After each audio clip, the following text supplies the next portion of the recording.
Hi friends, பச்சை பட்டாணி cauliflower போட்டு வறுவல் ஒன்று பார்க்க போகிறோம். அதுக்கு வந்து பச்சை பட்டாணி உரிச்சு வச்சுருக்கேன். காலிஃப்ளவர் என்ன பண்ணேன், ஒரு கால் மணி நேரம் வந்து உப்பு மஞ்சப்பொடி போட்டு வேக வச்சு எடுத்து வச்சுட்டேன்.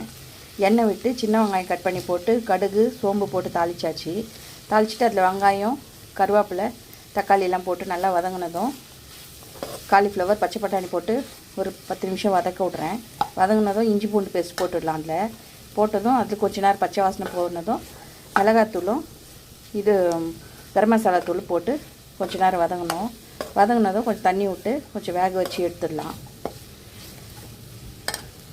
கொஞ்சமாக தண்ணி விட்டுருக்கேன். இது கொஞ்சம் வெந்ததும் கொஞ்சம் திக்காகணும். கொஞ்சம் ட்ரை ஆனதும் ஆஃப் பண்ணிடலாம்.